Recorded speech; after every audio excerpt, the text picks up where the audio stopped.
petit machin Rikiki. Et quand il l'a quitté en 2008, c'était ce que c'est aujourd'hui. Le syndicat des indépendants et des classes moyennes de référence, siégeant au fameux groupe des 10 dont Mme Portier vous a amplement parlé l'an dernier, et régissant également une constellation de services comme la Caisse d'assurance sociale pour travailleurs indépendants, qui est une des plus importantes de Belgique, comme la Caisse de compensation d'allocation familiale, qui est une des plus importantes de Belgique, à la base du secrétariat social des classes moyennes et toujours administrateur, je pense, à celui de Liège. Bref, M. Menet est vraiment la personne qui va pouvoir vous parler mieux que quiconque de ce qu'est être indépendant, de se mettre à son compte, de reprendre le cas échéant une entreprise. Souvenez-vous, en début d'année, vous aviez souhaité avoir des témoignages par rapport au fait de se mettre à son compte, par rapport au fait de reprendre quelque chose. Après l'intervention de M. Menet, nous aurons une autre intervention de jeunes qui sont sortis.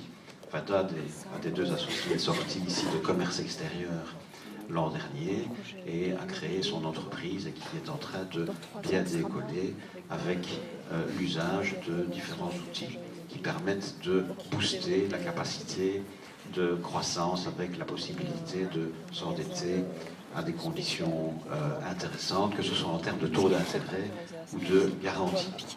Évidemment, ces deux personnes vous en parleront évidemment bien mieux que moi.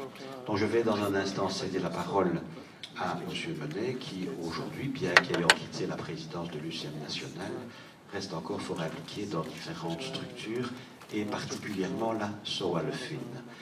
La Sowalfin, qui est un des bras de la région wallonne pour aider au financement des PME, que ce soit dans la croissance, que ce soit aussi dans la reprise, qui dit demande d'intervention de la Sowalfin, dit passage par un comité de crédit dès l'instant où ça passe à un certain montant. M. Menet est ici à ma gauche et le président du dit comité de crédit. Donc il va passer absolument tous les dossiers et il les traite avec une méticulosité qui est, je ne trouve pas le qualificatif, mais enfin, je veux dire que vous faites ça avec une grande conscience professionnelle.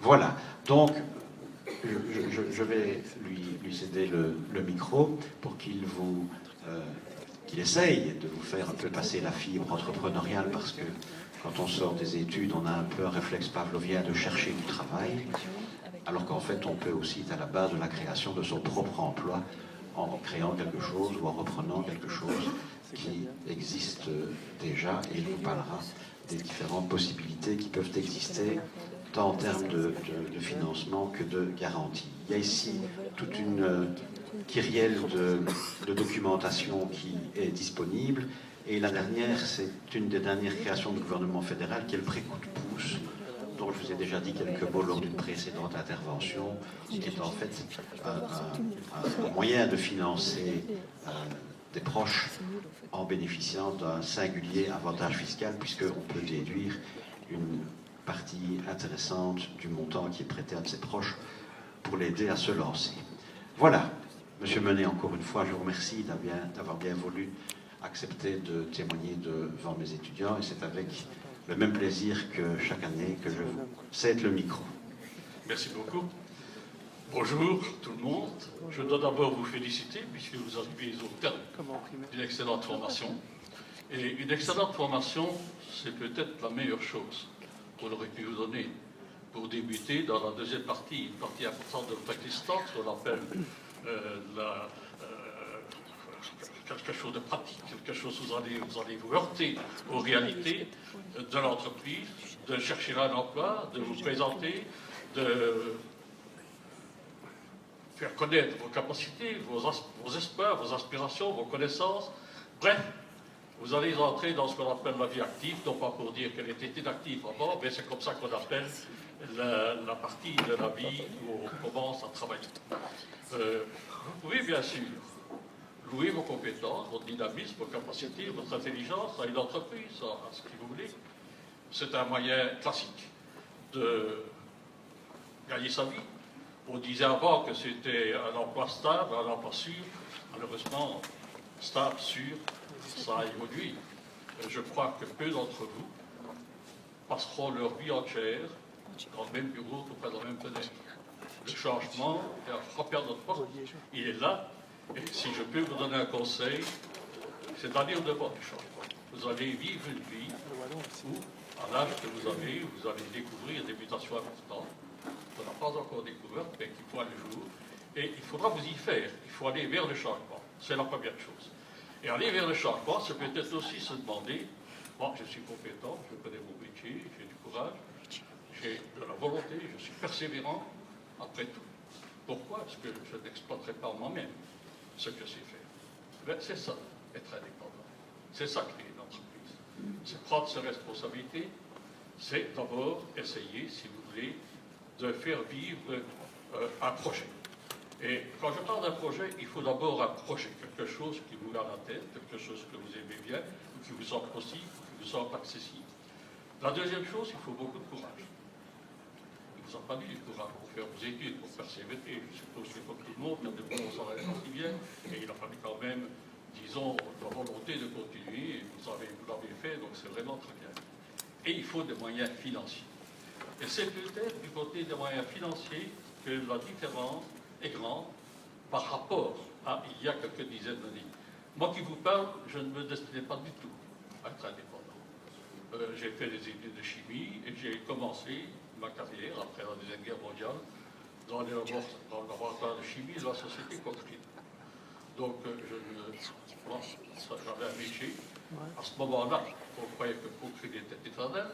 Donc c'était un petit peu comme si on avait vraiment une place à vie stable. On a vu aussi que la stabilité, ça n'était quand même très fragile.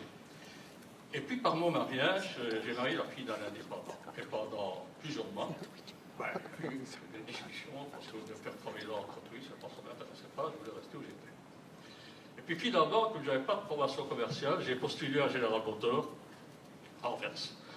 Et j'ai été engagé. Et on m'a envoyé 6 mois aux États-Unis en formation à Dayton, dans l'Ohio, dans la plus grande école de commerce du monde. Ce sont les 3e méthodes marchandes modernes, donc que ce soit en français, en anglais, CSN. Et disons, j'ai pu voir là-bas, si vous voulez, en 6 mois, de forcing, parce que vous êtes accueillis comme dans un hôtel, mais vous travaillez comme dans une prison. Donc c'est 10 heures par jour, la formation accélérée au point de vue des méthodes commerciales, et les Américains savent s'y faire. Et quand je suis venu, eh bien j'ai créé une entreprise, parce que c'est comme ça donc, que j'ai commencé. Donc quand je vous parle de la création d'entreprise, je vous parle de quelque chose que j'ai fait il y a 40 ans, un peu plus de 40 ans. Donc en quittant, si vous voulez, un métier qui n'était pas du tout commercial, vous avez une formation commerciale, moi je ne l'avais pas. Donc en réalité, je me permets de vous dire que la formation commerciale que vous avez, c'est celle d'Albert Frère. C'est comme ça qu'il a commencé sa carrière. Je vous souhaite tous la même réussite, mais évidemment c'est peut-être un peu difficile. Mais c'était son métier, c'était un petit peu ce que vous avez fait. Alors je reviens aux problèmes financiers. Quand on veut se mettre à son compte, comme on dit chez nous, il faut avoir, si vous voulez, un certain nombre de moyens financiers qu'on ne trouve pas facilement ou qu'on ne trouvait pas facilement. Parce que je peux vous dire qu'avec un beau dossier, on n'a jamais eu aussi facile que maintenant d'avoir des moyens financiers. Et ça peut, si vous voulez, prendre un certain nombre de directions. Avant, il y avait la banque. Moi, quand je me suis installé, j'ai emprunté à l'intégrale parce que tous les cadres de Cochrane cotisaient à l'intégrale. Je n'avais pas le choix. Il n'y a que l'intégrale qui m'a fait le crédit que je demandais avec des moyens personnels que j'avais. Avec un taux qui était bien plus élevé que maintenant. Maintenant, le taux est très bas et vous pouvez avoir plusieurs moyens. Le premier moyen, c'est la banque classique. Mais la banque classique, c'est l'argent des autres qu'elle vous donne, eh bien, elle va vous demander une garantie. Et la garantie, souvent, est pratiquement égale à ce que vous demandez. Donc ça, ce n'est pas un bon moyen si on n'est pas fortuné. Et puis, vous avez tout ce qu'on parle de crédit public, comme maintenant à Sowarfin. Moi, j'ai présidé le fonds de participation pendant 30 ans, qui a donné naissance à Sowarfin suite à la régionalisation des moyens financiers. Et je peux vous dire que pendant 30 ans, le fonds de participation a accordé 48 000 interventions, c'est-à-dire 136 par mois, plus de 6 par jour. Donc, c'est vous dire, est-ce qu'il y a des jeunes qui entreprennent? La réponse, c'est oui. Je vous donne des chiffres. C'est évidemment pour toute la Belgique. La Sowalfit, c'est la Wallonie. La Sowalfit, qu'est-ce qu'elle fait? Eh bien, si une banque considère qu'elle ne sait pas vous donner ce que vous postulez parce que vous n'avez pas suffisamment de garantie, elle peut vous accorder la différence ou elle peut prendre une partie du risque du côté de la banque. Ce qui fait que la banque qui vous disait non, elle vous dira oui, parce que le risque est partagé. Et c'est important, parce que dans certains métiers, si vous voulez, qui sont limités, on va jusqu'à 75% du risque. En général, c'est 50%. Donc, ça, si vous voulez, c'est une opération garantie. Vous avez ce qu'on appelle les cautions mutuelles qui font ça. Qu'est-ce que c'est une caution mutuelle? Eh bien, vous n'avez pas de garantie à présenter à la banque. La caution mutuelle la présente pour vous, moyennant une commission. Et si vous ne payez pas, elle paie à votre place. Donc, elle prend le risque. Ça existe. Vous avez également, du côté de la Sowalfit, on peut faire des crédits. Pour le moment, nous faisons beaucoup plus de garanties que de crédits. Pourquoi? Parce que les banques ont de l'argent en trop. Elles préfèrent faire le crédit elles-mêmes. Mais ce qui compte pour nous, c'est que le postulant, le jeune, le moins jeune, celui qui veut créer, reprendre ou développer une entreprise, qui sont, si vous voulez, les mamelles de la Sowalfit, puisse avoir de l'argent. Et quand je dis avoir de l'argent, c'est avoir de l'argent très vite, avec une décision rapide et avoir à votre disposition les moyens financiers que vous demandez. Parce que quand on vous donne l'acceptation, si on ne vous donne pas les moyens financiers, l'acceptation, vous pouvez l'afficher dans votre bureau. Il faut les moyens financiers. Et il faut vous dire que la différence entre une grande entreprise et une petite est vraiment importante. Par exemple, une petite entreprise, c'est une grande en miniature, c'est le service immobilier. En réalité, dans la grande entreprise, c'est le capital qui prédomine. Moi qui viens du groupe compris, il y a des choses qui n'ont jamais vu la direction pour toute leur carrière. Tandis qu'une petite entreprise repose sur une famille, un homme, une femme. C'est une entreprise humaine, avec aussi les risques de l'entreprise humaine. Mais c'est basé, si vous voulez, sur, d'une façon très importante, j'aurais tendance à dire pour les 50% de chances de réussite, sur l'individu qui exploite le projet. C'est comme ça que, par exemple, pour un métier identique, Pierre, au même endroit, échoue et Paul réussit. Donc, c'est l'importance de l'individu. Donc, si vous voulez avoir la chance de vous extérioriser, de jouer la carte de vos connaissances et de faire vivre quelque chose que vous maîtrisez, de le faire grandir, de le faire prospérer, c'est ça la PME. Je dois aussi vous annoncer que dans notre pays et dans notre région particulièrement, quand les petits sont groupés, ils approchent 70% de l'emploi. Donc les petits groupés sont, chez nous, les plus grands employeurs. Donc ce n'est pas seulement l'emploi de celui qui crée sa société, c'est l'emploi de ceux qui travaillent chez nous. Donc les petits qui individuellement ne représentent pas grand-chose, les groupés, ce sont les plus grands employeurs. Donc ils sont respectés et on s'en est occupé. Moi quand j'ai commencé à m'occuper des indépendants, on ne nous accordait pas beaucoup d'importance. Maintenant, on ne sait plus voir un discours politique, quel que soit le parti, qui s'exprime sans parler de PME. Parce que c'est véritablement l'espoir économique des années futures. Alors voilà, vous avez fait de bonnes études dans une école qui a sa réputation, donc vous avez une excellente formation. Vous réussirez certainement votre parcours. Je crois que ça ne fait pas l'ombre d'un doute parce que la formation, c'est capital. Songez quand même qu'à côté de mettre sa disposition d'une entreprise, ses qualités humaines, ses compétences, son courage, vous pourrez vous en servir vous-même, créer votre propre entreprise, la faire prospérer, créer votre emploi et celui de plusieurs collaborateurs. Voilà, mesdemoiselles, messieurs, le message que je suis venu vous délivrer. Si vous avez des questions à poser, je suis à votre disposition. Je vous remercie de m'avoir écouté.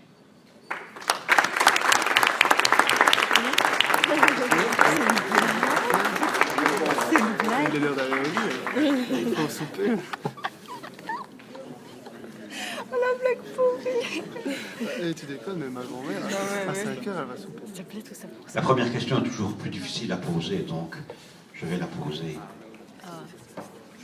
Beaucoup hésitent ou renoncent à s'installer à leur compte par peur. Parce que dans l'inconscient collectif, quand on fait faillite, on perd tout.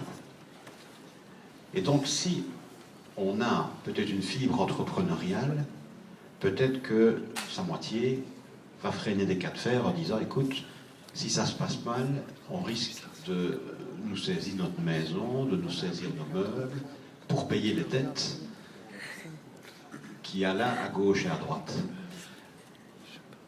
Sous le gouvernement précédent, je pense qu'on a pris une mesure de cristallisation du... Non, c'est pas... sacralisation du domicile familial. Est-ce que vous pourriez dire un petit mot là-dessus par rapport à cela? Parce que peut-être qu'il y en a qui n'osent pas, de peur de perdre leur toit. Oui, c'est évidemment... Je vous dirais que dans ma carrière, qui est longue, j'ai passé également presque 20 ans au tribunal de commerce de Liège, donc à la chambre des faillites. Donc je connais bien le problème, je suis juge considéré. Oui. Donc, si vous voulez, il y a plusieurs changements. D'abord, pour le moment, il y a la deuxième et la troisième chance. On ne considère pas un faillite comme un raté. Aux États-Unis, on considère qu'avoir faillite, c'est l'expérience. Ici, il y a deux choses qu'on doit changer. La première concerne le faillite. Je n'ai pas dit qu'on pouvait faire faillite parfois, celui qui triche et qui fait des faillites comme ça. Mais il y a la deuxième chose. Mais il y a aussi la protection de la maison, l'habitation, la maison privée, c'est la mesure dont on vient de vous parler, qui existe maintenant. Mais il y a un moyen beaucoup plus simple. C'est la société. Quelle que soit la forme que vous faites, c'est-à-dire, si vous créez une entreprise, c'est beaucoup mieux de séparer le patrimoine à risque du patrimoine privé.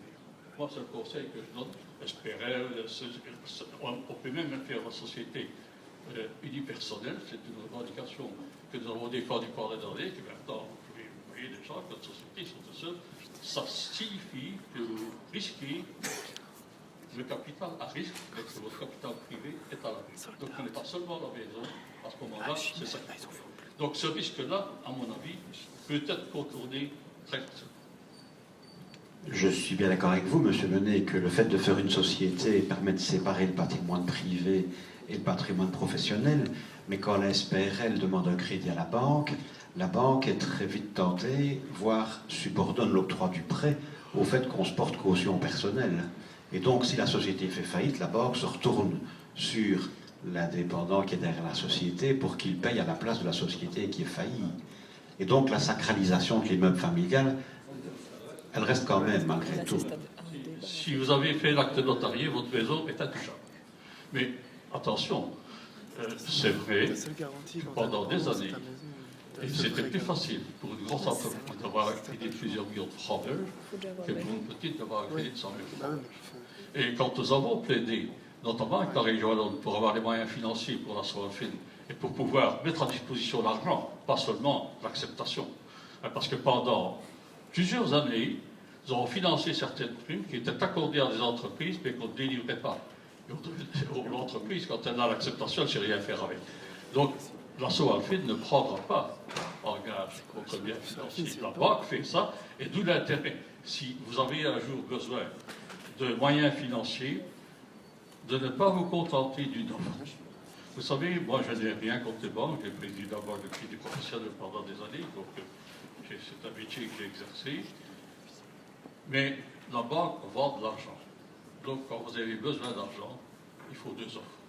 C'est un minimum. Ne vous contentez jamais d'une offre. Parce que, pour des moyens, pour des raisons qui sont, si vous voulez, encore incompréhensibles, moi, j'ai vu des dossiers.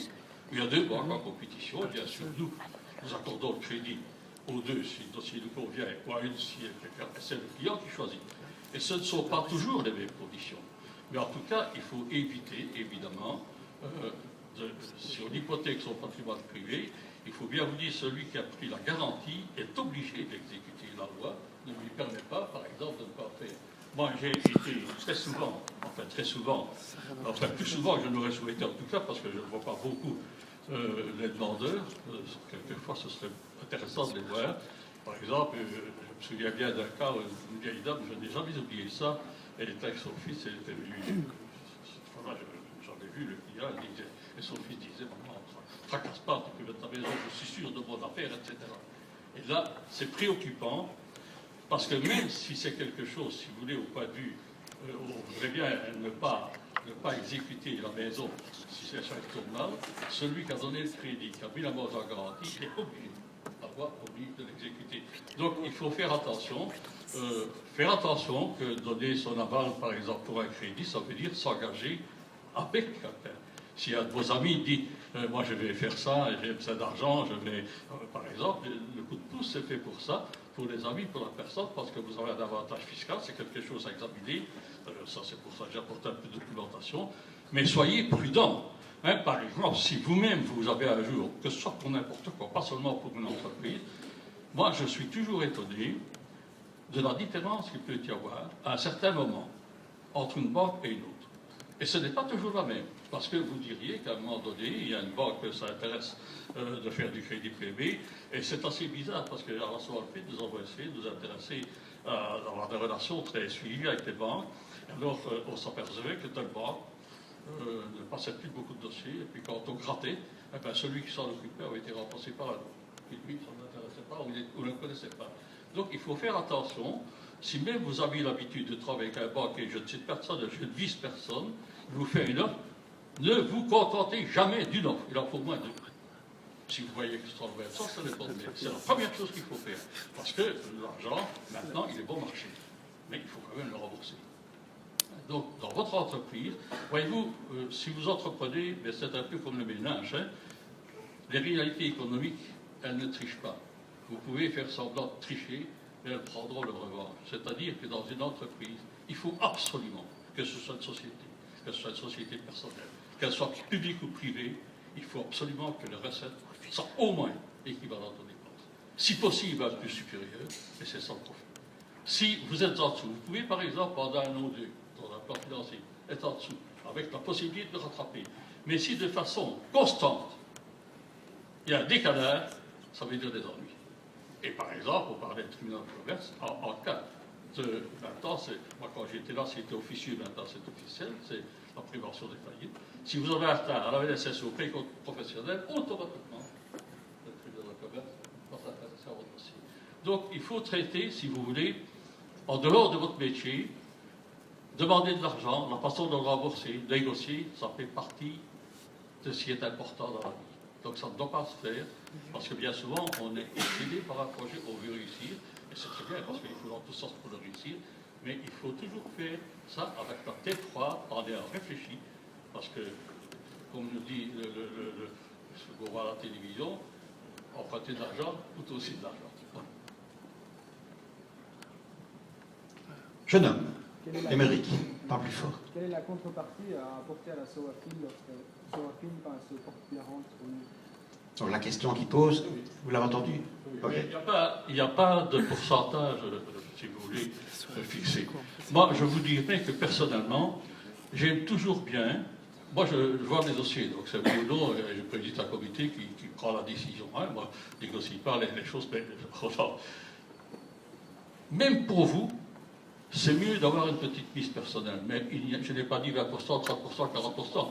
Mais que vous travaillez en partie avec votre argent, va faire qu'automatiquement, vous allez mobiliser tous vos moyens pour faire face. Quand on travaille avec l'argent des autres, excusez-moi, on n'a pas la même réaction. Ça, c'est l'être humain. J'ai toujours été étonné, par certains, par exemple, j'ai toujours étonné de savoir comment on peut écouter sans entendre et comment on peut regarder sans voir. Hein, parce que donc, eh bien, la vie, c'est ça. Et si, je ne vais pas vous donner de conseils, mais enfin, permettez-moi quand même de vous faire profiter de l'expérience. Quand vous deviez être attentif au cours, quand vous allez sortir, soyez attentif à ce qui se passe autour de vous. Parce que moi, je me souviens bien, donc j'avais fait des études de chimie et je suis entré dans le laboratoire et on vous met à la place, c'est vrai, la plus mauvaise quand vous commencez, c'est-à-dire à ce moment-là, c'était la pluie continue et on avait un tube avec des comprimés qui amenait dans quelque chose avec les analyses à faire. Et avec quelqu'un qui riait sous phosphore, manganèse, parce que c'est trois choses qu'on doit contrôler. Le malheur, c'est que les capsules arrivaient beaucoup plus vite qu'elles arrivaient quand j'étais à l'école. Alors, ça a été la première chose, c'est la rapidité. Et c'est ce qui va se passer chez vous. Je ne dis pas qu'à l'école, vous apprend pas ça. Vous allez être confronté avec la réalité économique. Et la réalité économique, c'est le rendement. Donc, si vous voulez, et c'est un peu la raison pour laquelle, moi, je trouve que maintenant, c'est plus facile d'entreprendre. Parce que la différence est moins grande. Voyez-vous, avant, par exemple, la pension. La pension pour les indépendants, moi, je suis un de ceux qui, pendant plus de 30 ans, a dit la pension, la pension, la pension. Depuis 3 mois. Donc, c'est récent. La pension d'un indépendant, la pension complète, est égale au minimum d'un salarié. C'est la première fois de ma carrière. Donc, depuis 3 mois, depuis cette année-ci. 700 La deuxième chose que nous avons, si vous voulez, défendu, c'est de pouvoir travailler après la retraite. Parce que maintenant, quelqu'un, on peut le raconter comme on veut, mais avant, un pensionné, on lui donne un fauteuil. Maintenant, c'est une raquette de tennis sur un vélo VTT. Ça veut dire qu'il a quand même changé. Ce qui veut dire, pour moi, que quand vous avez cotisé toute votre vie, que vous soyez indépendant, salarié ou n'importe quoi, vous avez droit à une pension. Et vous faites ce que vous voulez, c'est une décision personnelle. J'ai défendu ça pendant des années, je suis très fier de dire, c'est passé maintenant avec une différence. C'est le minimum. Maintenant, reste à voir à ceux qui me suivent maintenant, d'avoir une progressivité comme on a chez les salariés, une proportionnalité entre la cotisation et la pension. Ce que nous n'avons pas encore. Mais donc, sur la pension, il y a une amélioration. Et c'est normal qu'un jeune s'occupe de sa pension parce que ça fait partie de la carrière. Ça, c'est réglé. Au point de vue risque de stabilité, je vous ai dit, ben, moi, à Coquerel, je crois que c'était éternel, vous avez vu comme c'était éternel. Et d'autres sociétés comme ça, n'est-ce pas? Donc, ça, c'est différent. Le moyen d'avoir de l'argent, qui était le principal obstacle, pour moi, il est résolu. Et il y a moyen de le faire. Donc, votre question, qu'est-ce qu'on demande? Il n'y a pas de pourcentage. En dessous de 10%, ça devient un peu plus difficile, mais ce n'est même pas impossible. Voilà. Merci. Autre question? Ben, visiblement, c'était très clair, M. Monet. Voilà. Donc, merci. Nous attendons les intervenants. Oui, il y avait une question. Oui. Faut-il nécessairement créer une entreprise? Est-ce qu'il fallait Si. Ah, mais bien sûr, écoutez, forcément, c'est plus facile de reprendre. D'ailleurs, il y a des transmissions d'entreprise, il y a des services, notamment sans financier. Il y a un service de transmission d'entreprise, il y a toujours un catalogue d'entreprises à reprendre, si bien sûr. Et c'est d'ailleurs le problème, parce que quelqu'un, si vous voulez, ça changera dans quelques temps. Chez les indépendants, on n'aime pas d'avoir des étrangers dans le capital, etc. Et ça aussi, c'est quelque chose, ça ne prend jamais un administrateur sur la société. Elle n'entre pas dans votre conseil d'administration. Elle vous laisse la liberté complète de la gestion. Donc, la reprise d'une entreprise est un des moyens d'être indépendant. Et on fait beaucoup de reprises d'entreprises. Et je dis, on souhaiterait d'ailleurs que les gens prévoient la transmission d'entreprise, ne pas la laisser aller trop bas, parce que c'est plus difficile de remonter. En général, on peut aller trop loin, on ne s'intéresse plus à ça, que ce soit des garages, etc. Moi, j'ai en tête quelque chose comme ça. On a laissé aller tellement que finalement, la concession, elle est hypothéquée. Donc, c'est un problème. Mais reprendre une entreprise est un bon moyen de devenir indépendant. Il y a des statistiques qui disent qu'on a plus de chances de réussir quand on reprend quelque chose que quand on crée quelque chose. C'est même pas, c'est une certitude en réalité. Quand vous reprenez quelque chose, vous avez automatiquement le dernier bilan. Vous avez la marge de l'entreprise, vous avez la clientèle, vous avez son bénéfice, vous avez ses points faibles. Vous voyez si elle est en profit, si elle a, si vous voulez, au point de vue chalandise, ce qu'elle devrait avoir, tandis que le reste, ce sont des prévisions. On est obligé de le faire, on est obligé d'avoir un plan financier, en tout cas si on fait une société, n'est-ce pas? Mais ce sont des prévisions, avec ce que veut dire une prévision. Donc l'autre, vous voyez des choses qui existent. Et vous voyez peut-être aussi, parce que c'est ce que je dis tout à l'heure, moi ce que je constate, c'est qu'en général, on part de remettre un peu trop tard, on a laissé un peu aller la chose sans en occuper, ne plus être... Parce que l'entreprise, vous devez être en forme, c'est un petit peu comme un sportif qui se fixe un objectif, un challenge, et finalement c'est extrêmement enrichissant, n'est-ce pas? Mais il faut bien faire, pour un bon entrepreneur, il faut toujours avoir un objectif, si possible atteignable, parce que les Américains vous diront ça, si ce n'est pas atteignable, il est inutile, mais si possible élevé, qui vous oblige, si vous voulez, à aller au fond de vous-même. Quand quelqu'un fait une course, celui qui gagne, il est fatigué aussi, mais il est un peu plus courageux que les autres qui gagnent. Ben, c'est ça l'entreprise. Donc si vous voulez, si c'est quelqu'un qui n'aime pas de faire un effort, qui veut la tranquillité, avant je lui disais, il voudrait bien être douanier, mais même un douanier maintenant, ben, il y a des problèmes, parce que c'est plus sûr de garder son emploi. Merci.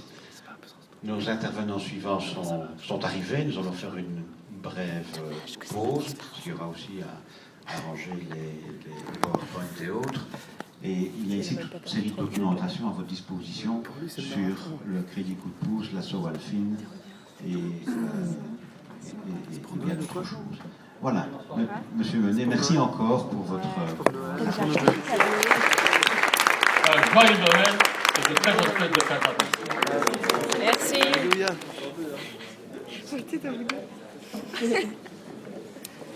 Attends, attendez ça. Il est sèche, merci. S'il vous plaît. Il reste.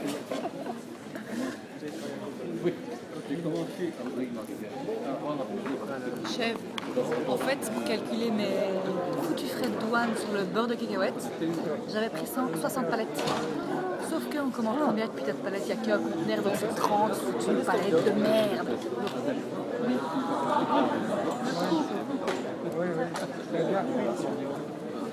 Donc le coût c'était la moitié de ce que j'avais mis. Du coup le coût du peanut butter diminuait en DDP et tout ça. Du coup j'ai déjà tout changé. Par contre je viens de retrouver ce qui a retouché au putain de CO2. Aux chiffres que j'avais remis dans le tableau. J'avais mis les bons chiffres, j'avais mis les chiffres de la marchandise. Et dans le rapport maintenant, c'était les chiffres du bateau. Donc je viens de les rechanger. Pardon, je vais aller chercher les trucs. J'ai en tête que je les avais faits. Oh, mais ça c'est cher. Sauf que je me suis rendu compte hier soir que je travaillais sur 2 fichiers et j'ai pas vu de différence. Donc il y a moyen que j'ai posté le mauvais hier soir. Ouais, À mon avis c'est peut-être ça. ouais. Enfin, sauf que toutes les corrections y étaient, c'est bizarre. J'avais 2 fichiers de correction et c'était 2 les mêmes. J'étais en train de relire tout et je voyais toutes mes corrections les mêmes. J'ai pas tout saisi. Mais en soi là je viens de les rechanger. Et donc j'ai réadapté ça. Et alors je mets 2-3 petites lignes de commentaires là où il y a les images des entrepôts. Je mets genre qu'en calculant dans notre fichier Excel, on a déterminé la quantité l'espace qu'il nous fallait pour ceci, blablabla. Et comme ça on a 2 phrases à la con. Bah ouais, putain, une phrase de merde là. Mais je suis en train de tout rechecker. Il faut que je trouve petit là-bas.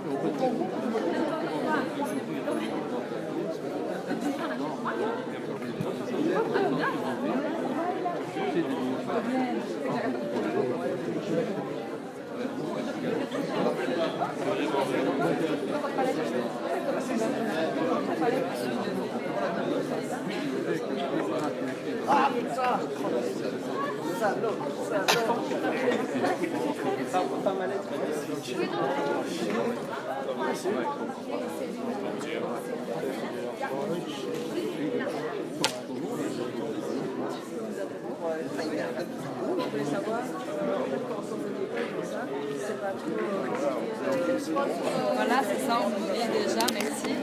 Robinet Sieban. Oui, Robinet, c'est la Mike. Donc, m'avait envoyé du coup des. Oui, j'ai encore vous en renvoyer un en plus avec mon Excel. Parce que dans les consignes, ils ont mis point doc, donc pour moi c'était juste le Word en fait. Oui, mais ça va, c'est parce que dans le travail final, on met les choix, les fichiers Excel. Oui, moi j'ai mis en annexe tous mes tableaux. Mais je vous renverrai quand même l'Exel tantôt, comme ça vous verrez les calculs. Alors ici, ah ouais, t'enregistres. T'enregistres. Sur la vidéo, hein. Non, c'est pas possible. Quoi, elle a dit quoi? Tu t'es mis sur la vidéo? Non, il y a vu la vidéo, on a vu la vidéo. Et franchement, je suis de la peine parce que tu vois notre produit Pepperoni là. Ouais, Pepperoni, ouais. Ouais, qui est assez jaune là. Et en fait, genre. Je connais, j'ai pas vu vos présentations. En fait, je t'explique la scène, c'est. Parce que les ceux des autres, je les connais maintenant, les produits, mais vu que j'ai vu toutes les présentations. En fait, la scène, c'est. Je suis en train de manger un truc, il y a le code d'Andalus à côté de moi. Mais moi, je ne peux pas faire de l'Andalus parce que je suis au régime, tu vois. Ouais. Alors, genre, je comprends, je fais. Oh non, I don't want to put Andalus. Et j'achète le truc, tu vois. Put Andalouse. Tu put Andalus. Ah, Andalouse. Putain, j'ai compris Andalouse, moi. Andalouse, ça veut dire perdre, enfin, soit Andalouse. Andalouse. Andaille. Andaille. T'as d'idée, ouais, diet. Andaille. Andit. Et puis, il y a Nico qui débarque en mode Hey Sharon, I have a solution. Et là, il me présente le pepperoni et je fais Wow, look at that. It's amazing. Donc quoi, mais tout le monde a fait ça.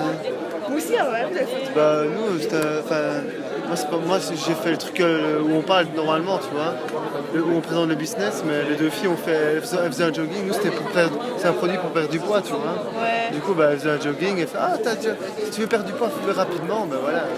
Si tu veux prendre le produit, ouais, tu prends le produit. Et voilà. Putain, mais voilà, merci quoi. À cause de la course pourrie là qu'on avait. C'est pas. Putain, C'est pas moi.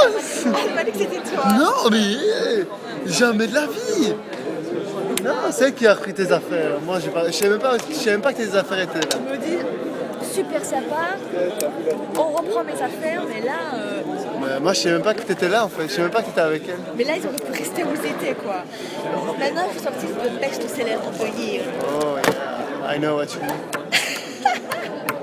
That's the one. Oh yeah, baby, you know it. But it's not good for your diet. Fucking this. I fuck this diet. J'allais dire 2 fois. I'm fucking this fucking diet. J'ai dit, c'est trop là. Ça peut se dire, mais ouais, c'est un peu abusé. Je déteste quand il y a des tâches. Ah non, en plus, moi aussi. En plus, avec ton match. Je suis parano, moi. Moi aussi. Mais moi, je suis paniaque. Sérieux? Ah ouais, t'as bien vu. Moi, je pouvais pas rester. Attends, avec tout ce que j'ai reversé en plus. Ouais. Oui, Moi, je bois avec une paille. C'est pas choquant? Pourquoi pas? C'est pas Non, choquant? c'est vrai que je devrais le faire aussi. Putain, ouais, je devrais le faire. Mais bon, il y a un moment où ta paille, il faudrait qu'une longue paille alors. Parce que moi, si j'ai des grandes bouteilles. Parce que.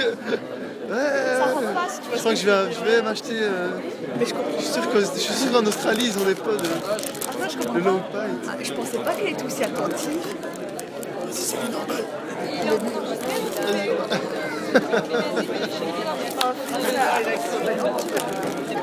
Oh, c'est pour rire. C'est comment quand la chanson Nanana, like an Oreo, if you ever know, I'll be happy. Ça, c'est mon préféré. Ah non, mais je suis trop triste. Je pensais que c'était double cream. Oh my god, so disappointed. It's a shame. Par contre, tu veux bien reprendre le truc, il y a de l'eau là, ça me dégoûte. Ça, ah non, arrête, c'est dégueulasse. S'il te plaît. Ah, c'est quoi? C'est dégueulasse, c'est pour toi que je le fais. Là, tu sacrifié et tout. T'as cassé. Oh my god. Et c'est pas ma journée. T'as essayé, tu crois que t'as essayé de l'ouvrir, ouais? Ouais. Attends, on va essayer. Si je le casse, c'est ta faute. Si je le casse. Putain, non, c'est impossible. Je vais le casser, moi. J'ai trop de force dans les mains et je peux rien y faire. C'est pour rire. Mais Amaury, entre nous, je vais juste sur mes points. Ah, en espagnol? What's next? Parce que tu vois,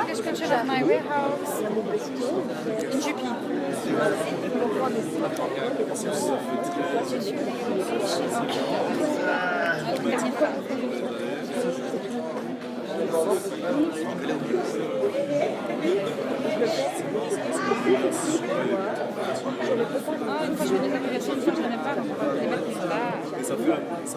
Putain, mais c'est impossible. je monte juste à la fin. Là, il est blanc comme ça, je crois que j'ai pas Non, ça, c'est c'est des images. Non, c'est quelqu'un qui les a fait. C'est pas des images. Ça, C'est leur vie. c'est elle qui les a fait, oui. Ça, c'est des images qu'on a rajoutées, et ça, c'est elle les a fait, oui.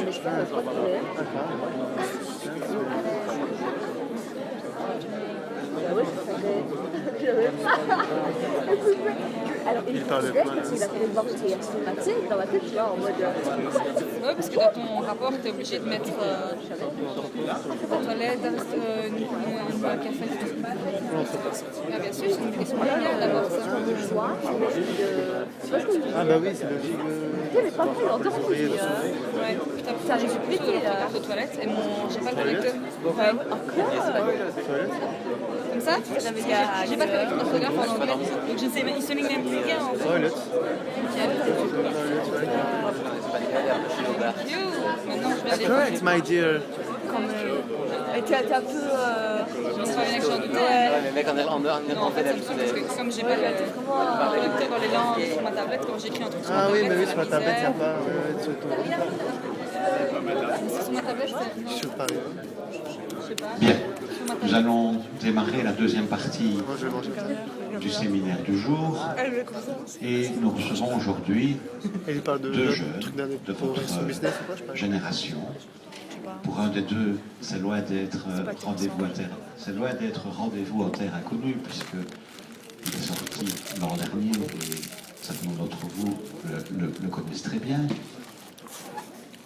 Ils sont aujourd'hui à la tête d'une entreprise qui a vu le jour récemment, une entreprise qui est née d'une initiative entrepreneuriale entre deux amis d'enfance. Ils sont amis depuis l'âge de 6 ans, je viens de me le dire à l'instant.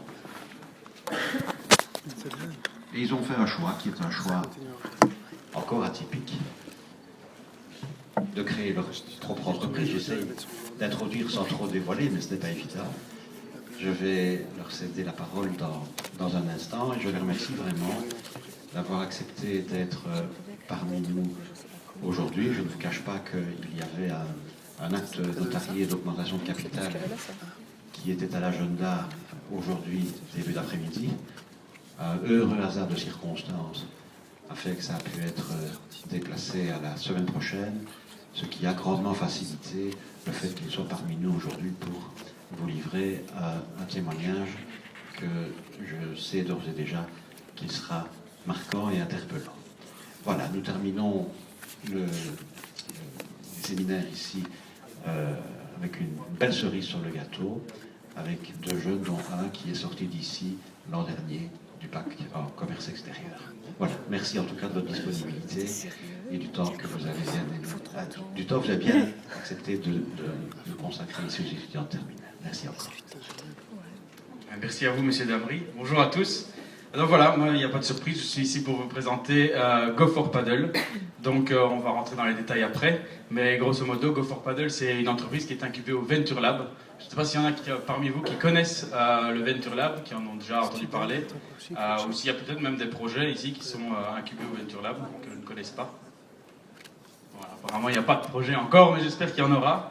Donc on va commencer par une petite vidéo d'introduction sur ce que c'est que le paddle et qui vous montre aussi notre premier terrain qu'on a installé en avril de cette année. Donc le 23 avril 2016, c'était le premier terrain du réseau Go for Paddle.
Donc voilà pour la petite vidéo d'introduction.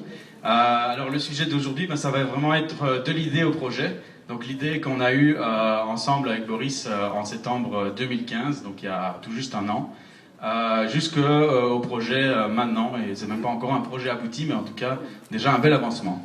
Donc d'abord on va expliquer le projet en quelques mots, ce que c'est que le paddle exactement. On va se présenter également, l'équipe. Et puis, on va vous expliquer le concept Go for Paddle. Et ensuite, on viendra à aborder finalement comment est-ce qu'on construit les garanties de son succès, comment est-ce qu'on arrive à créer une entreprise, quels sont les parcours qu'il faut réaliser. Et ça, alors, il y a le premier parcours, c'est de convaincre ses partenaires. Ensuite, c'est de travailler sa proposition de valeur et la mise en place donc, de cette proposition de valeur en question pour arriver à la levée des fonds, donc les moyens financiers. Je vais passer la parole à Boris. Bonjour à tous, Boris Antoine. Donc le projet en quelques mots. En fait, le paddle, je vais arriver tout de suite au paddle, donc c'est un sport de raquettes, vous l'avez vu à l'écran. Ça joue avec des raquettes qui sont un peu plus petites, des palaces, sur un terrain de 10 par 20, entouré de verre et de grillage, avec un synthétique sur le sol. Et ça se joue toujours à 4, donc 2 contre 2, un peu comme quand on joue au double au tennis, quoi. C'est un sport qui est intéressant parce qu'il est hyper accessible, assez ludique, et donc je suis sûr que si vous jouez au bout d'une demi-heure, vous aurez déjà du plaisir. Benjamin et moi, quand on a joué pour la première fois en 2009, on a directement accroché. Pourtant, Benjamin vient du rugby, moi je viens du volley, donc à la base, on n'est pas des joueurs de raquettes. Et on s'est dit, si nous on peut jouer, à mon avis, tout le monde peut jouer. Donc c'est d'abord la convivialité et l'aspect ludique de ce sport qui nous a convaincus. Alors, c'est un sport qui est né en 69 au Mexique. En fait, c'est un gars qui n'avait pas assez de place pour un terrain de tennis. Donc il a construit un mini terrain de tennis avec les murs de son jardin comme limite. Et pour son anniversaire, sa femme lui a fait une liste de règles. Et puis de là, ça a démarré. Donc c'est vraiment démarré de manière comique. Puis c'est arrivé en Argentine et finalement en Espagne, qui est vraiment le marché mature de référence, puisqu'aujourd'hui il y a 5 millions de joueurs occasionnels de paddle. Et pour vous donner une comparaison, il y a 200 000 affiliés à la fédération de tennis en Espagne. Et ça s'est passé plus ou moins sur 10 ans. Donc en 2005, il n'y avait presque pas de joueurs de paddle, et maintenant il y en a beaucoup plus que des joueurs de tennis. Ça s'explique parce que c'est très ludique et qu'il y a des gens qui vont jouer au paddle une fois tous les trimestres, une fois par an, comme on irait se faire un bowling, tandis que le tennis, c'est vraiment très technique. Pourquoi est-ce qu'on compare tout le temps les deux? Parce que souvent le paddle est associé au tennis, c'est un sport cousin dans une infrastructure de tennis, mais maintenant il y a des infrastructures de paddle indépendantes qui sont créées liées à la maturité du marché. Alors l'équipe, il y a moi. Donc moi je suis architecte de formation, j'ai complété ma formation à HEC Entrepreneur. Je m'occupe plutôt de la partie technique du projet et de la partie financière. Et ensuite il y a Benjamin. Donc Benjamin c'est celui qui s'occupe de vraiment tout ce qui est commercial, les relations avec l'Espagne, donc trouver des fournisseurs, des partenaires, les relations commerciales avec les joueurs ici en Belgique, les clubs. Donc ça c'est vraiment son truc. Alors, Go for Paddle, c'est avant tout un réseau. En fait, comme le marché est vraiment très peu mature, c'est difficile aujourd'hui d'arriver avec une grosse structure de paddle et de se dire, voilà, on va mettre 8 terrains à un endroit, on va payer quelqu'un, on va mettre des vestiaires, un parking, un clubhouse. C'est juste impossible parce que personne ne connaît le paddle. Je ne sais pas si d'entre vous, il y en a qui ont déjà essayé le paddle. Une personne, 2 personnes, 3 personnes, c'est déjà pas mal.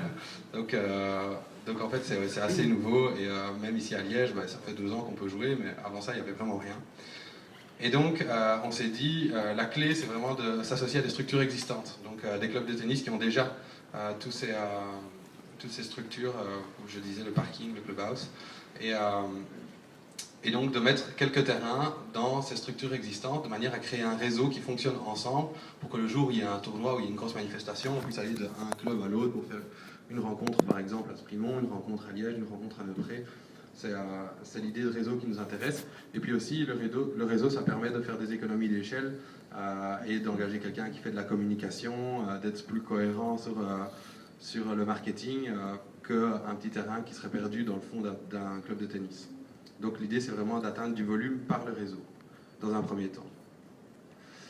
Donc en Belgique, cette année on a construit 2 clubs, donc un club au RBTC qui est pas trop loin d'ici, et donc qui est sur la commune de Liège vers Anse, et un club de 3 cours à Sprimont. Alors pour vous dire à quel point le secteur est encore immature, on a 3 cours à Sprimont, et c'est le plus gros club de Wallonie à Bruxelles, donc c'est intéressant de le souligner. L'année prochaine, il y a déjà des projets de cours de plutôt 4-5 cours qui vont arriver, donc ça va être déjà des plus gros clubs, et tout ça c'est en train de se développer. L'année prochaine, on a déjà signé des partenariats pour d'autres clubs, donc c'est des clubs dans lesquels on vient carrément investir. Le club investit la dalle et nous on investit le cours et on fait un partenariat. Donc le club joue le jeu d'accueillir les gens et nous on joue le jeu d'entretenir la communauté via notre site internet, d'organiser des événements et de faire connaître ce sport via les réseaux sociaux, les médias. Voilà. Donc ça, c'est l'outil qu'on a créé, donc c'est le site internet. C'est assez important parce que en fait, on était bloqué au début du projet. Dans les clubs de sport, quand on n'a pas un site performant, on est obligé de faire des transferts de cash à la caisse, enfin à l'accueil par exemple. C'est un problème parce que ça génère souvent du black, de la suspicion, et puis on ne sait pas vraiment où on en est niveau rentabilité. Et donc nous, on voulait que tous les flux de trésorerie passent par le site internet, et ce qui nous permet d'envisager des partenariats beaucoup plus sereins avec des clubs, en sachant que de toute façon, l'argent passe chez nous, et puis après, le club récupère une partie de la recette.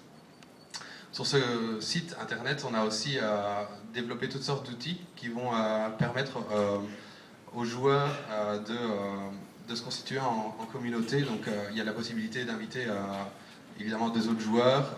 Il va y avoir bientôt la possibilité d'avoir ces statistiques. On peut acheter des GoFor, qui est la monnaie virtuelle de ce sport. Là, en plus on en achète, plus le prix est bas. On peut réserver, annuler une réservation en un clic.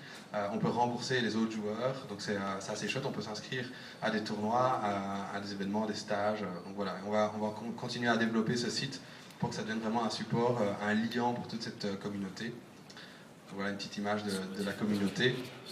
On essaie vraiment de toucher tout le monde. Notre public cible, je veux dire, c'est le jeune actif entre 25 et 55 ans.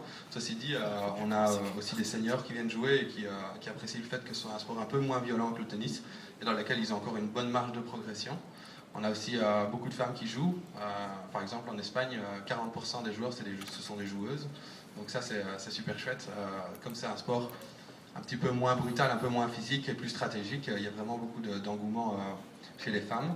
Et puis alors chez les enfants aussi. Donc c'est moins violent, on doit courir un petit peu moins. Et donc pour développer sa psychomotricité, c'est vraiment un sport qui est idéal. On a évidemment quelques objectifs. Donc d'ici la fin de l'année, l'objectif c'est d'avoir 4000 inscrits sur le site. Alors actuellement on en a 500, c'est des joueurs qui viennent régulièrement. Donc on a encore une belle marge de progression à atteindre, mais on compte vraiment sur l'effet de levier que en fait, les gens invitent des gens et on distribue pas mal de bons de réduction pour que les gens invitent leurs amis et viennent jouer. Je pense qu'il y a pas mal de gens qui en ont entendu parler cette année. Je ne sais pas s'il y en a d'entre vous qui connaissaient en fait le paddle sans y avoir joué ici avant. Donc voilà, c'est plus ou moins le doux de ceux qui ont vraiment déjà essayé. Ben, j'espère que vous aurez l'occasion d'essayer en 2017 et que vous améliorez nos statistiques. Et l'idée aussi, c'est d'avoir 20 clubs partenaires pour renforcer ce réseau, parce que pour le moment, avec 2 clubs, on ne peut pas encore vraiment parler de réseau. Enfin, chaque chose en son temps. Et donc là, il y a déjà 10 prochains clubs qui vont arriver. Et on espère qu'il y en a d'autres qui vont arriver à nous rejoindre. Fin 2018, c'est les centres indoor. Les centres indoor, Benjamin et moi, on y croit beaucoup pour plusieurs raisons. D'une part, c'est pour fixer notre communauté, pour la cristalliser pendant l'hiver. Il y a une frustration, comme pour le moment nos terrains sont à l'extérieur, dès qu'il fait moche, on ne peut pas jouer.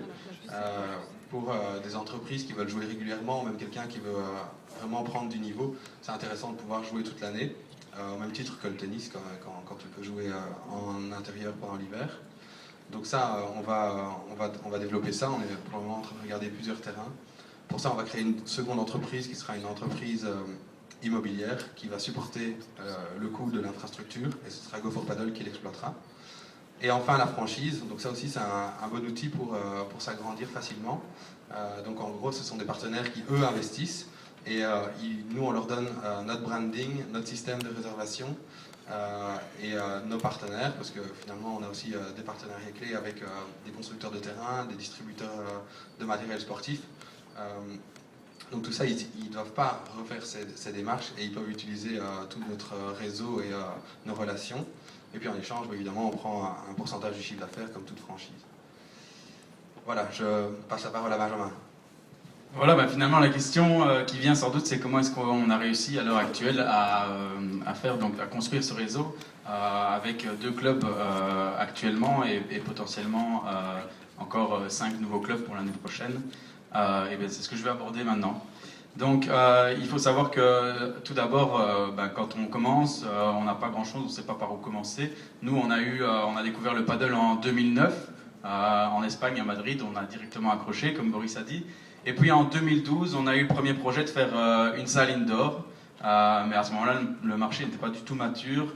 personne connaissait le paddle et puis se lancer dans une salle indoor, c'était un gros risque financier puisque ça coûte quand même un certain prix. Donc on avait mis le projet au tiroir en 2012 et c'est en septembre 2015 que Boris est revenu vers moi avec cette idée de réseau et avec l'idée donc d'implanter les clubs de paddle, enfin les terrains de paddle dans les clubs de tennis déjà existants de manière à pouvoir profiter de la structure.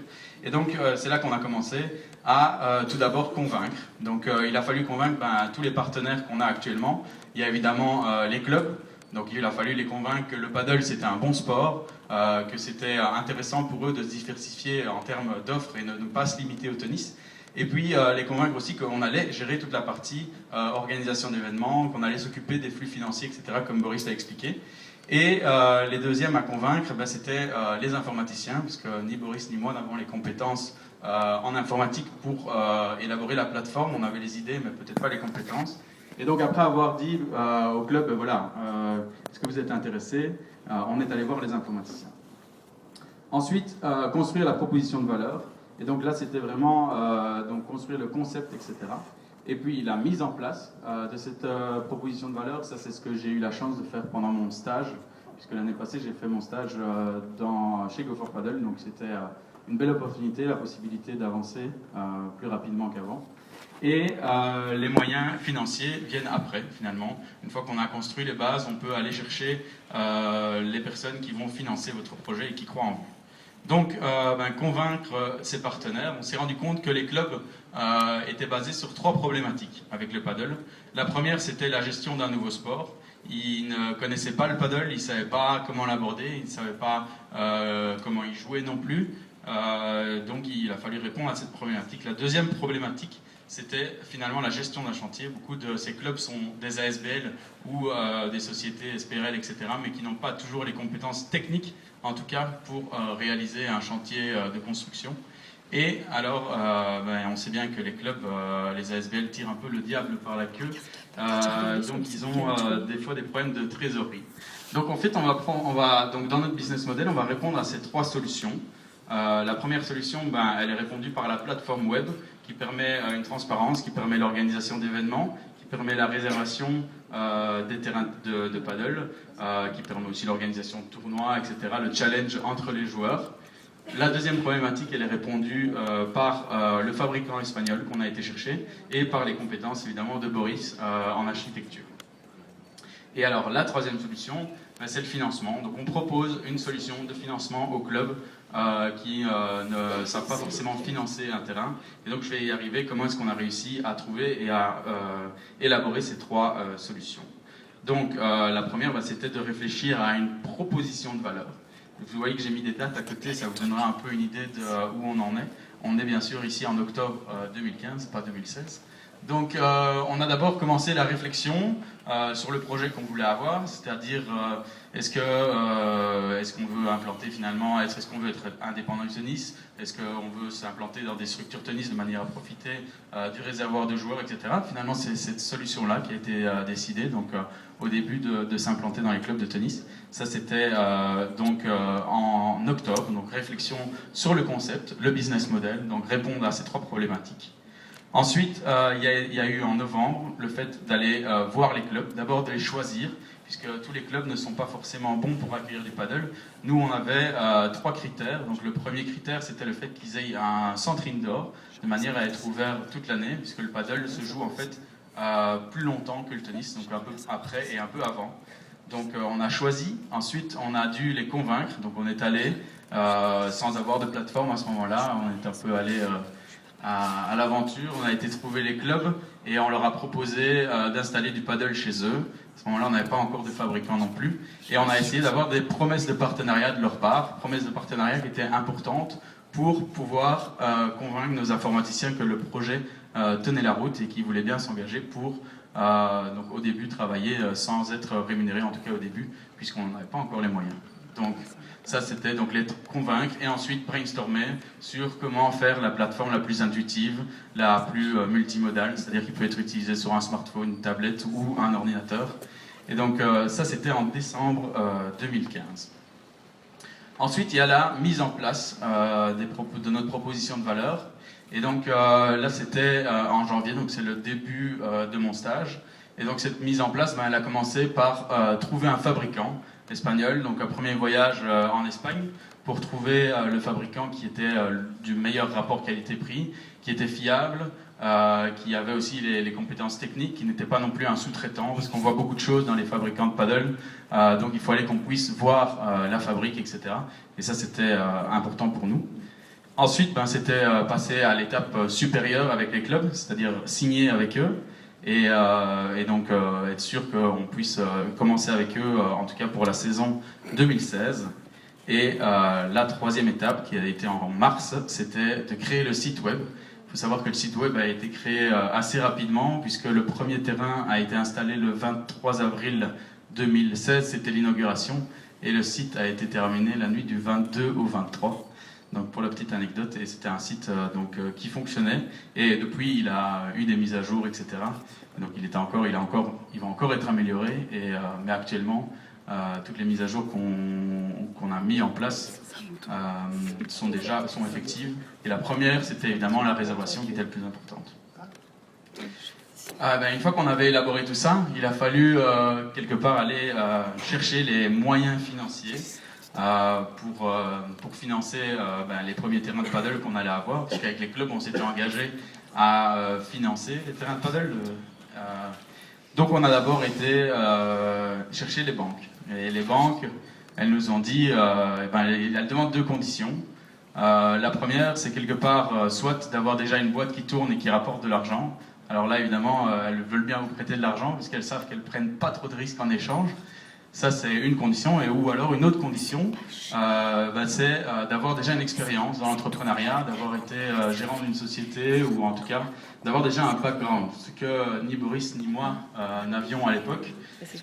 Donc évidemment, vous avez compris que les banques, on n'a pas pu les avoir, en tout cas dans un premier temps, mais on verra que par après, elles sont revenues, et maintenant elles ont confiance au projet, mais il a fallu leur prouver qu'on méritait cette confiance. Donc on a profité du Startup Shelter. Je ne sais pas s'il y en a parmi vous qui connaissent le Startup Shelter, le Tax Shelter pour les startups. Vous pouvez lever la main. En tout cas, c'est déjà ça. Et qu'est-ce que tu connais du Startup Shelter? Donc c'est le même principe que le Tax Shelter, c'est-à-dire que toute personne, que ce soit de ton cadre familial ou autre, est prêt à investir en toi et pourra récupérer de ses impôts, défalquer de ses impôts, 30%, 45%. C'est bon, pas bien retenu. Exactement. Donc pour résumer, le Startup Shelter, en fait, c'est ce qu'on appelle les 3 F. Family, Friends and Fools. Donc family, la famille évidemment, donc ceux qui croient en vous, mais depuis le début. Friends, ceux qui croient en vous depuis un peu moins longtemps. Et les fools, ce qu'on appelle les fous, c'est ceux que vous rencontrez et qui vous disent « Ok, moi j'ai confiance en votre projet, j'ai confiance aux porteurs du projet, aux porteurs du projet ici. Et donc je décide d'investir. Et donc mon investissement, il va être en capital. Donc j'investis dans le capital de la start-up. Je peux investir entre 1000 et 100 000 euros que je pourrais déduire de mes impôts. Et alors la start-up en tant que telle, elle peut lever maximum 250 000 euros avec ce tax shelter. Donc pour la personne qui investit, c'est intéressant puisqu'elle peut déduire 45% de cette somme investie de ses impôts.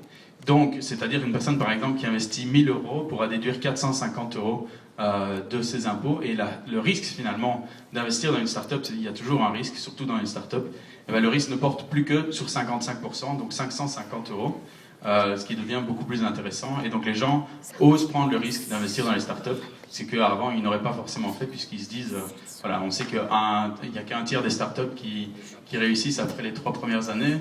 Donc ça reste un investissement risqué, mais avec cette mesure du fédéral, finalement, je suis prêt à investir et donc je fonce, je soutiens les jeunes entrepreneurs. Et donc cette mesure, elle est valable 4 ans, puisque on avait envie, enfin le fédéral a dit ok, c'est bien beau d'investir, mais on veut quelque part que les gens qui investissent se sentent également investis personnellement dans le projet.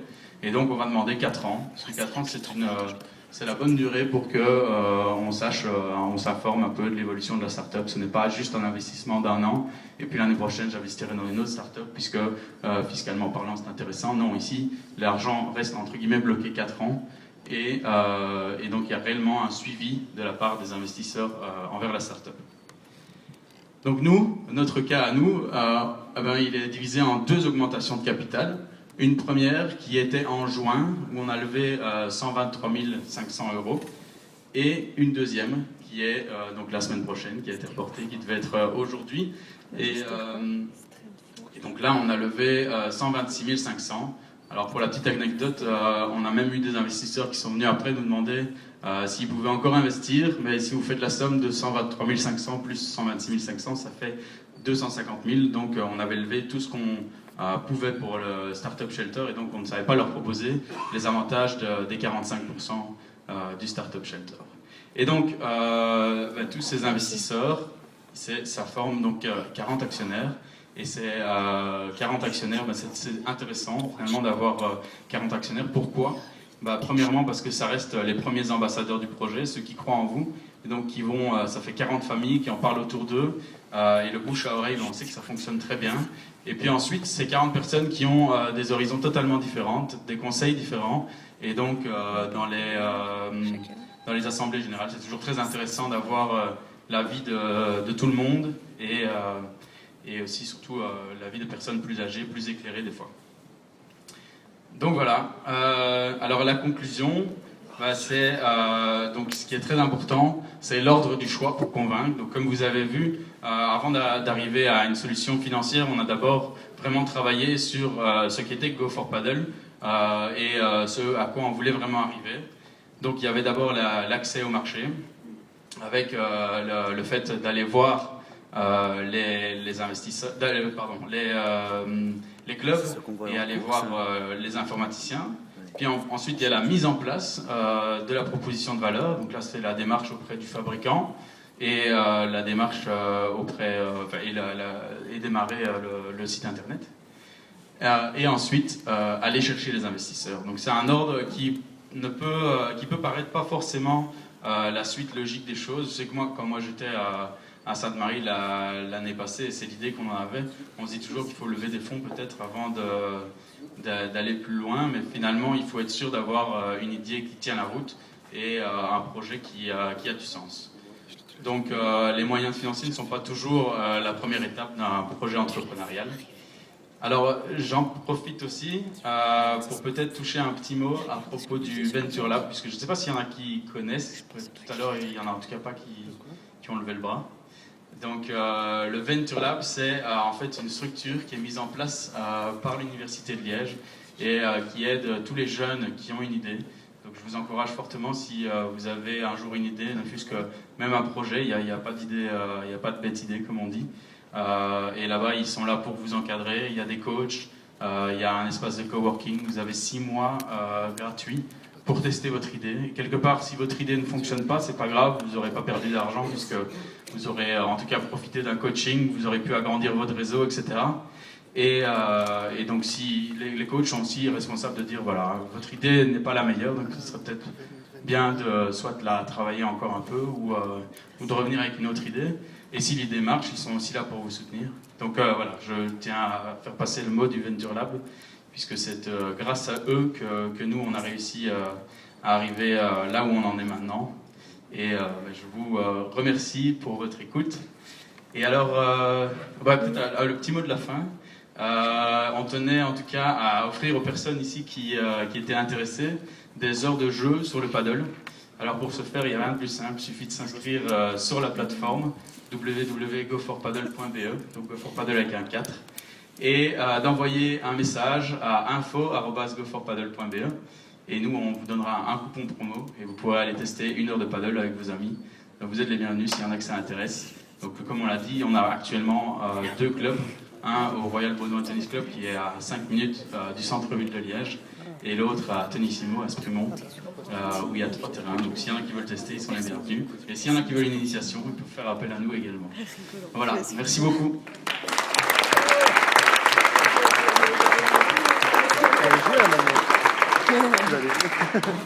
Merci de votre écoute. Je vais rajouter une info, donc on a mis des flyers à l'entrée, vous pouvez en prendre, il y a vraiment toutes les infos dessus. Et le club de Liège est fermé jusqu'au début de la saison de tennis, donc c'est vraiment à Sprumont qu'il faut y aller si vous voulez jouer.